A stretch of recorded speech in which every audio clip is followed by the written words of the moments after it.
अस्सलाम वालेकुम। इस वीडियो में हम लोग क्लास 11 के मैथ्स के गेस्ट पेपर को कवर करेंगे और इंशाल्लाह ये एक पूरी प्लेलिस्ट बनाएंगे। ये हमने चैप्टर वाइज गेस्ट पेपर्स को कवर करना स्टार्ट किया है और इंशाल्लाह हर चैप्टर की एक वीडियो हम अपलोड करेंगे और ट्राई यही करेंगे कि आपके पेपर से तकरीबन 1 से 2 दिन पहले तक ये पूरी प्लेलिस्ट कवर कर लें। तो चलते हैं पहले क्वेश्चन की तरफ। इंशाल्लाह ये इस वीडियो में हम यूनिट नंबर 1 को कवर करेंगे और जितने भी क्वेश्चंस करेंगे उन्हीं में से आपको ज़रूर शॉर्ट भी आ जाएगा और लॉन्ग भी आ जाएगा।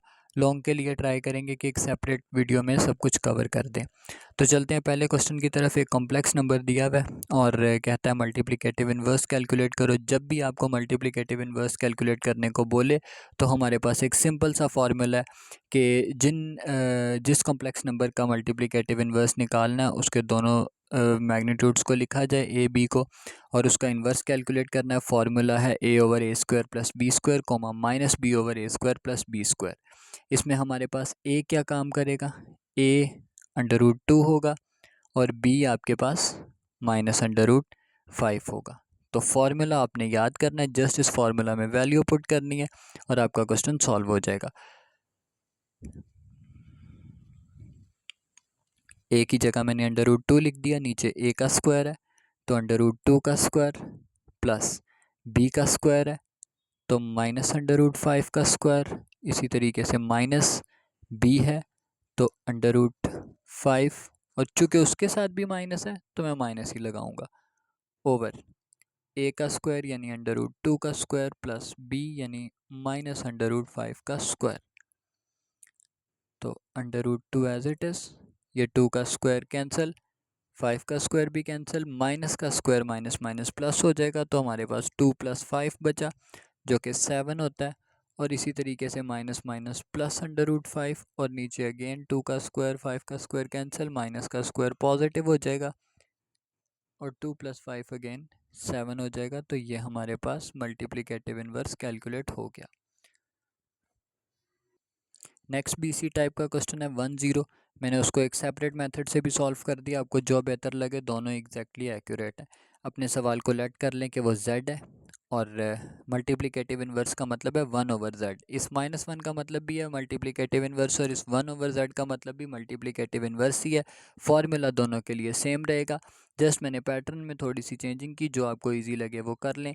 ये 1a हो गया और ये 0b हो गया। फार्मूले में ए की जगह ए और बी की जगह बी की वैल्यू पुट कर दी जो कि 1 और 0 थी और उसको मैंने सॉल्व करके ये अपना फाइनल मल्टीप्लिकेटिव इन्वर्स निकाल लिया। नेक्स्ट क्वेश्चन में वो कहता है रियल और इमेजिनरी पार्ट्स में आप सेपरेट करें। तो क्या करेंगे, जो भी आपको क्वेश्चन दिया हुआ हो फ्रैक्शन फॉर्म में और कहे कि इसको रियल और इमेजिनरी में सेपरेट करो, तो सिंपल वहाँ पे आपने रैशनलाइजेशन अप्लाई करनी है। ये क्लू याद रखना है माइंड में। रैशनलाइजेशन क्या है, आप मल्टीप्लाई डालो, 1 + आयोटा है तो आप भी 1 + आयोटा लेकिन ऑपोजिट साइन, यानी प्लस है तो माइनस, 1 - आयोटा। ये रैशनलाइजेशन कहलाती है, यानी सेम चीज़ से मल्टीप्लाई डिवाइड, बस साइन को अपोजिट कर देना है। उसके बाद इनको सामने सामने मल्टीप्लाई, आयोटा इंटू 1 - आयोटा, नीचे a + b, a - b, तो a का स्क्वायर माइनस b का स्क्वायर। आयोटा को अंदर मल्टीप्लाई करते हैं, iota 1 * iota, iota into iota, iota square, 1 का स्क्वायर 1। आयोटा स्क्वायर का हमें ऑलरेडी आइडिया है कि आयोटा स्क्वायर -1 के इक्वल होता है, तो मैंने उसकी जगह -1 लिख दिया। सेम इसी तरह ऊपर भी मैंने आयोटा स्क्वायर की जगह -1 और नीचे ये माइनस माइनस प्लस हो गया, ये minus minus plus, 1 as it is, 1 + 1 2। तो अब मैं रियल और इमेजिनरी को सेपरेट करता हूँ। कैसे करूँगा, ये आयोटा/2 एक साइड पे कर लें और ये 1/2 एक साइड पे कर लें। वो पार्ट जो आयोटा के बगैर है वो रियल पार्ट कहलाता है, यानी 1/2, और ये पार्ट जो आयोटा के साथ है ये इमेजिनरी पार्ट कहलाता है। ये भी हमारे केस में 1/2 ही है। इसके साथ आयोटा मेंशन करने की ज़रूरत नहीं है, बल्कि आयोटा के साथ जो नंबर है अभी कुछ भी नहीं है तो 1 होगा, 1/2। साथ आयोटा लिखने की ज़रूरत नहीं, क्योंकि इमेजिनरी का मतलब यही होता है कि वो आयोटा वाला पार्ट है। नेक्स्ट क्वेश्चन भी रियल इमेजिनरी में सेपरेट करना है, लेकिन एक नया ट्विस्ट ये है कि आपके ऊपर वाली चीज़ का स्क्वायर भी कैलकुलेट। तो सब हमें इसका स्क्वायर ओपन करना है। तो ये क्या फार्मूला है, ए प्लस बी का होल स्क्वायर। तो कैसे ओपन होगा, A square plus 2ab plus B square. तो A square plus 2ab plus B का स्क्वायर। नीचे जो लिखा हुआ है वो एज इट इज़ लिखा रहेगा। 4 का स्क्वायर 16, 2 4 ज़ार 8, 8 3 ज़ार 24 आयोटा, प्लस 3 का स्क्वायर 9 और आयोटा का स्क्वायर आयोटा स्क्वायर। नीचे जो लिखा हुआ है मैंने उसको बिल्कुल नहीं हिलाना। अच्छा next 16 plus 24 iota plus 9 iota square की जगह -1 पुट करूंगा, नीचे जो लिखा हुआ है एज इट इज़ रहेगा। 16 plus 24 iota -9 plus minus minus और 9 1 ज़ार 9, 4 - 3 8। अब ये भी एक नंबर है, ये भी एक नंबर है, मैं दोनों को आपस में सॉल्व कर दूंगा। 16 में से 9 जाएंगे तो 7 रह जाएगा। तो ये मेरे पास आ गया 7 प्लस 24 आयोटा ओवर 4 - 3 आयोटा। अब क्वेश्चन की शेप एग्जैक्टली ठीक है, मेरे पास ऊपर स्क्वायर ख़त्म हो गया, नीचे एक सिंपल नंबर एक कॉम्प्लेक्स नंबर है। तो अब मैं इसको रैशनलाइज करता हूँ। तो रैशनलाइजेशन, ये क्वेश्चन 7 प्लस 24 आयोटा 4, ये मैंने सिंप्लीफाई करके निकाला था और इसको मैं रैशनलाइज करूँगा। अगेन उसी तरीके से ऊपर मैं दोनों चीज़ों को पहले इकट्ठा कर दूंगा और नीचे मैं a minus B, A plus B, A का स्क्वायर माइनस बी का स्क्वायर ये कर दूंगा। ऊपर अब मैं मल्टीप्लाई कर देता हूँ, मैं मल्टीप्लाई करके डायरेक्ट लिखूंगा। 7 4 ज़ार 28, 7 3 ज़ार 21 आयोटा, 24 4 ज़ार 96 आयोटा और 24 इंटू 3 72 आयोटा स्क्वायर। और नीचे आ गया 4 का स्क्वायर 16 और 3 का आयोटा का स्क्वायर 9 आयोटा स्क्वायर। इसी तरीके से आयोटा स्क्वायर की वैल्यूज़ -1 पुट कर देंगे नेक्स्ट स्टेप में। तो ये बन गया 117 आयोटा और ये -72। जाहिर सी बात है, मैं इधर -1 लिखूंगा तो माइनस प्लस माइनस हो जाएगा, तो ये 72 रह जाएगा ओवर। नीचे भी सेम, मैं -1 लिखूंगा वो माइनस माइनस प्लस हो जाएगा, तो 16 + 9 आ जाएगा। तो मेरे पास फाइनल इक्वेशन क्या बची, 28 में से 72 माइनस किए तो मेरे पास आ गया -44 और 16 में 9 प्लस किए तो 25। अब रियल और इमेजिनरी सेपरेट कर लेते हैं। 25 को इसके नीचे और इसके नीचे भी, तो ये लें, ये हमारे पास रियल पार्ट और ये आयोटा के साथ वाला हमारे पास इमेजिनरी पार्ट। नेक्स्ट क्वेश्चन में हमें दो चीज़ें प्रूफ करनी है। सबसे पहले गिवन क्या लेंगे कि हमें उसने गिवन दिया है z bar equal to z, और प्रूफ क्या करना है, प्रूव ये करना है कि z एक रियल नंबर है। फिर हम कन्वर्स लेंगे तो कन्वर्स में जाके ये प्रूव हो जाएगा कि z bar equal to z होता है। अभी हम ये सपोज कर रहे हैं कि ये हमें गिवन है और ये प्रूव करना है। तो सबसे पहले z क्या है वो समझ लेते हैं। Let z equal to a plus iota b। तो z बार कितना होगा, a माइनस आयोटा b। अगर गिवन को देख के चलें तो उसने कहा था z बार और z बराबर है, ये z बार आ गया और ये z आ गया, ये दोनों बराबर हैं। इसी तरीके से ये a और a कैंसिल हो गए क्योंकि ये प्लस a है, इधर आके माइनस a होगा तो ख़त्म हो जाएगा। इधर जीरो रह गया, ये माइनस आयोटा b उधर जाके प्लस आयोटा b। आसान लफ्ज़ों में ये कह सकते हैं ये प्लस a इधर आके माइनस हो गया, ये माइनस आयोटा b उधर जाके प्लस आयोटा b हो गया। ये बन गया 2 आयोटा b और a और a ख़त्म होके 0 बन गए। तो यहाँ से b की वैल्यू कितनी आ गई मेरे पास, ये 2 आयोटा उधर जाके डिवाइड कर देंगे तो b की वैल्यू आ जाएगी 0। अब इस b की वैल्यू को यहाँ पुट कर दें, z equal a plus iota b नहीं बल्कि 0। तो a, z की वैल्यू कितनी आ गई a। क्या इसके साथ आयोटा है, नहीं इसके साथ आयोटा नहीं है। इसका मतलब ये एक कैसा नंबर है, ये एक रियल नंबर है। तो क्या हमने प्रूफ कर दिया, जी बिल्कुल हमने प्रूफ कर दिया। कि गिवन हमने लिया z bar equal to z और z एक रियल नंबर है, ये प्रूफ करना था, ये हमने प्रूफ कर दिया। अब इसका कन्वर्स सोचते हैं। कन्वर्सली, कन्वर्स क्या सोचेंगे कि हमें ये पता है कि z एक रियल नंबर है, ये साबित करना है कि z bar equal to z है। तो अब गिवन क्या है, अब गिवन है z इज रियल, और प्रूव क्या करना है, z bar equal to z। तो सबसे पहले इस बात पे आते हैं कि z एक रियल नंबर है।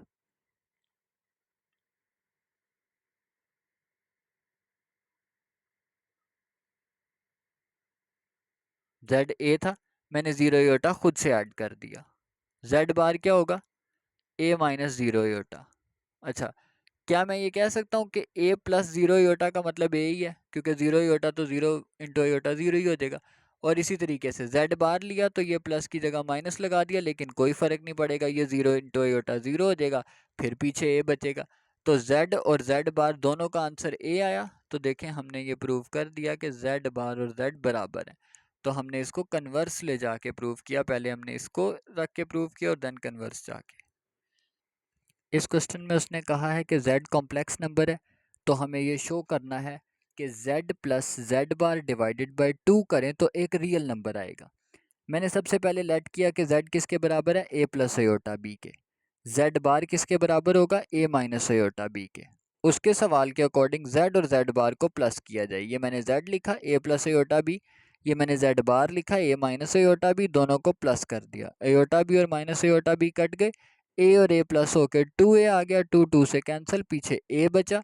तो क्या उसकी बात बिल्कुल ट्रू साबित हुई कि उसने कहा था जब आप इसको सॉल्व करेंगे तो एक रियल नंबर आएगा। तो यहाँ पे एक रियल नंबर हमारे आंसर में आ गया, क्योंकि इसके साथ कोई भी अयोटा नहीं है।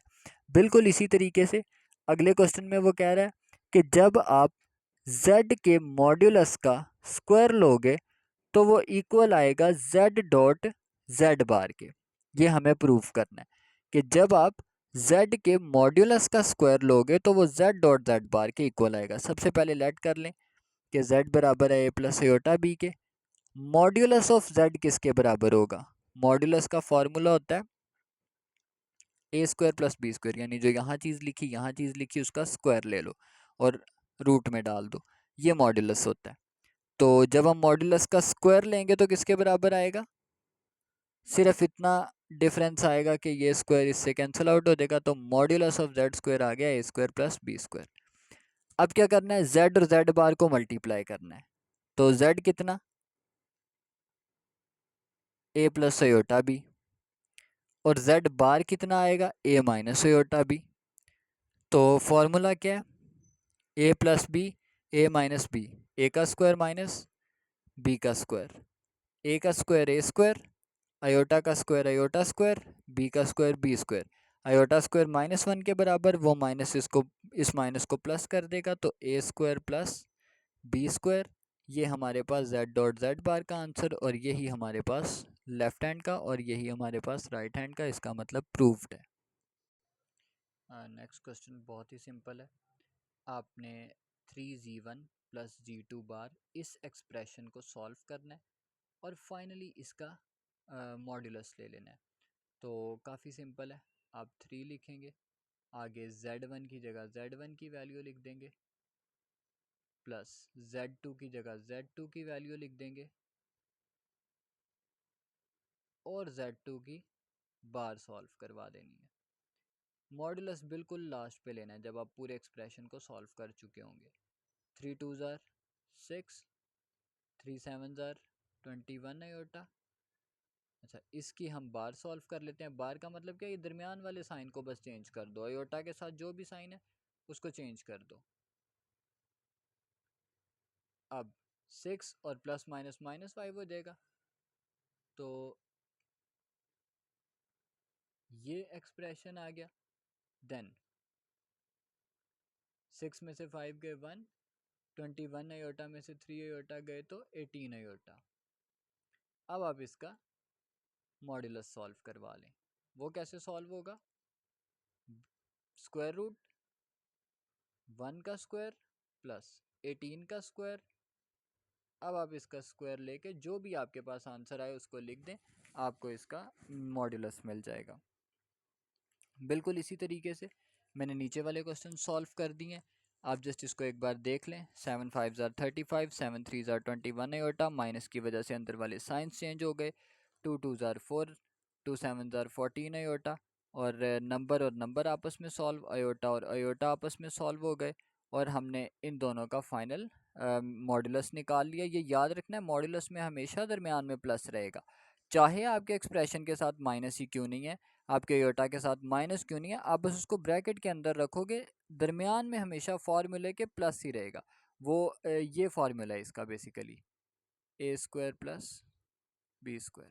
ठीक, तो आप इसको सॉल्व करके आंसर लिख लें।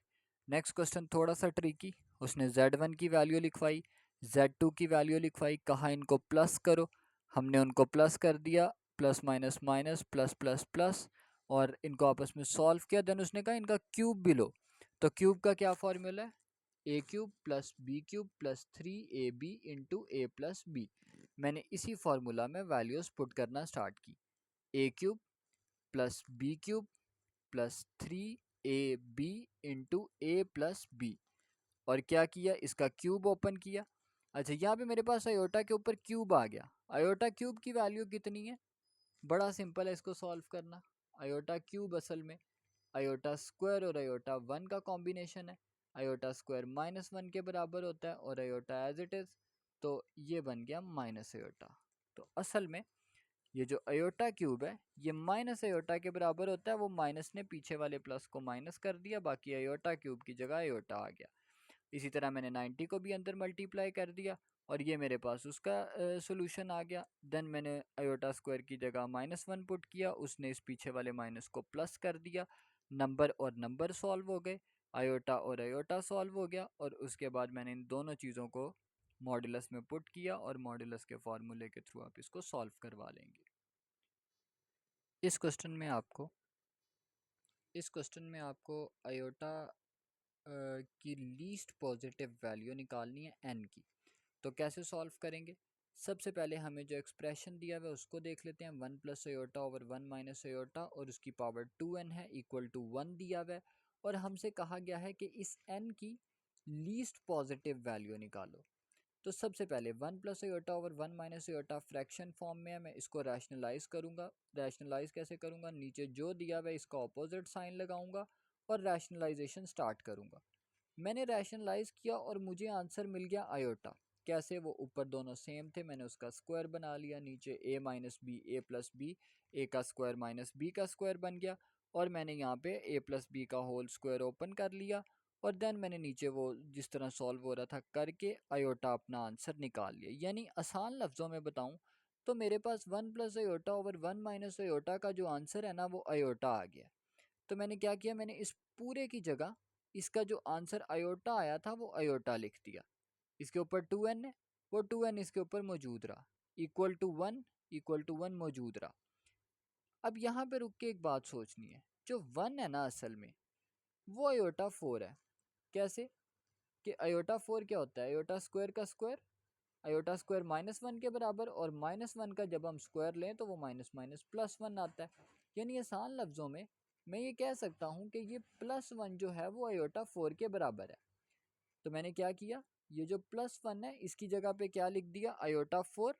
आयोटा आयोटा से कैंसिल हो गया, पीछे बचा 2n और 4।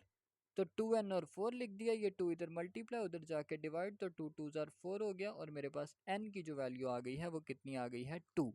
तो ये मेरे पास n की लीस्ट पॉजिटिव वैल्यू निकल आई। ये क्वेश्चन बहुत आसान है। इस क्वेश्चन में उसने कहा है कि आयोटा n की जो वैल्यू है ना, आयोटा n की, वो असल में आयोटा r आएगी जब n कोई ऐसा नंबर होगा कि हम उसको 4 पे डिवाइड करें वो r रिमाइंडर दे। यानी कि वो कहना ये चाह रहा है कि n एक ऐसा नंबर होगा कि जब हम उसको 4 के साथ डिवाइड करें तो वो क्या कर दे? वो r रिमाइंडर दे दे और q कोई कोशंट दे दे। तो इस बात को अगर हम ऐसे सोचें कि मान लें मेरे पास एक नंबर है 13 और मैं इसको 4 पे डिवाइड करता हूँ। 4 3 ज़ार 12, मेरे पास कितना रिमाइंडर आया? 1। तो अगर मैं इसको ऐसे सोचूं कि ये मेरे पास 13 कैसे बनेगा, 4 3 ज़ार 12 और उसमें मैं रिमाइंडर प्लस कर दूं तो मेरे पास यही नंबर वापस आ जाएगा। ये किसी भी केस में ट्रू है। तो मैं आसान लफ्ज़ों में कह सकता हूँ कि अगर मुझे दरमियान वाला n बनाना है, अगर मुझे दरमियान वाला n बनाना है तो इस 4 को इस q से मल्टीप्लाई करना पड़ेगा, किया, और रिमाइंडर जो r आया है वो प्लस करना पड़ेगा। जैसे 4 को 3 से किया था और 1 को प्लस किया था, बिल्कुल एग्जैक्टली उसी तरीके से। तो मैंने क्या किया, मैंने एग्जैक्टली वही लिखा कि भाई अगर मुझे n बनाना है तो मुझे 4 और q को प्लस करना पड़ेगा और उसके अंदर r जो रिमाइंडर 4 और q को मल्टीप्लाई करना पड़ेगा और r रिमाइंडर को प्लस करना पड़ेगा। तो मैंने n की वैल्यू बना ली। अब मैंने आयोटा n में n की जगह 4q प्लस r लिख दिया, दोनों पावर्स को आयोटा के ऊपर अलहदा कर लिया, दरमियान में डॉट डाल दिया। अभी पिछले सवाल में डिस्कस करके आए हैं कि आयोटा 4 असल में 1 के बराबर होता है। तो मैंने आयोटा 4 को 1 के बराबर लिखा, q को ऐसे ही रहने दिया। 1 के ऊपर कोई भी पावर हो तो 1 1 ही रहता है। आयोटा r को मैंने एज इट इज़ उतार लिया, आयोटा r 1 ज़ार आयोटा r। तो देखें आयोटा n की जो वैल्यू है वो आयोटा r आ चुकी है। 1.2 के इम्पॉर्टेंट क्वेश्चंस पे आते हैं। तो सबसे पहला क्वेश्चन बहुत इंपॉर्टेंट है। इसमें वो हमसे कहता है कि आप x और y की वैल्यू को कैलकुलेट करें। सबसे पहले हमने ये देखना है कि हमें वो क्वेश्चन में क्या शेप दे रहा है। तो अगर देखा जाए तो वो x plus iota Y plus 2 - 3 iota यानी जो लेफ़्ट हैंड साइड है उसमें कोई बहुत ज़्यादा कैलकुलेशन नहीं मांग रहा, बल्कि वो आपको एक सिंप्लीफाइड फॉर्म दी हुई है। लेकिन अगर दूसरी साइड पे बात करें तो वो तीन चीज़ें लिख रहा है, आयोटा, 5 माइनस आयोटा और 3 + 4 आयोटा। ये तीनों चीज़ें आपस में मल्टीप्लाई हो रही हैं, यानी यहाँ पे सिंप्लीफिकेशन हो सकती है, वो मैं करूँगा। पहले दोनों ब्रैकेट्स को आपस में मल्टीप्लाई करवाएं। ये मैंने उन दोनों को मल्टीप्लाई करवा के इक्वेशन लिख दी। आयोटा स्क्वायर की जगह -1 आना था, उस माइनस ने पीछे वाले माइनस को प्लस कर देना था। 15 + 4 19 और 17 आयोटा इन दरमियान वालों से सॉल्व करके आ जाएगा। और उसके बाद मैंने आयोटा को अंदर दोनों के साथ मल्टीप्लाई कर दिया, मेरे पास ये वाला आयोटा स्क्वायर बन गया। मैंने उसकी जगह -1 लिखा तो उसने पीछे वाले प्लस को माइनस कर दिया। इस साइड पे कोई सिंप्लीफिकेशन नहीं है, ये एज इट इज़ उतरती रहेगी। नेक्स्ट स्टेप में क्या करेंगे, चूंकि x और y की वैल्यू कैलकुलेट करनी है तो आप क्या करोगे, आप x + 2 को यानी वो चीज़ें जो आयोटा के बगैर हैं उनको एक साइड पे कर लोगे और हर वो चीज़ जिसके साथ आयोटा है उसको एक साइड पे कर लोगे। तो मेरे x के साथ कोई आयोटा नहीं था, मैंने एक साइड पे कर लिया। 2 के साथ कोई आयोटा नहीं था, एक साइड पे कर लिया। 17 के साथ कोई आयोटा नहीं था, एक साइड पे कर लिया। ये +2 उधर जाके -2 हो गया, 17 और 2 प्लस होके 19 हो गए। x की वैल्यू तो कैलकुलेट हो गई। इस साइड पे आएंगे तो सबसे पहले आयोटा कॉमन ले लें ताकि वो आयोटा इस साइड वाले आयोटा से कट जाए और मेरे पास सिंपल नंबर्स बच जाएं। इसी तरीके से जैसे इसको सॉल्व किया, ये -3 उधर जाके +3 हो जाएगा और हमारे पास y की वैल्यू कैलकुलेट हो जाएगी। नेक्स्ट क्वेश्चन भी काफ़ी आसान है लेकिन इम्पॉर्टेंट बहुत है, शॉर्ट क्वेश्चन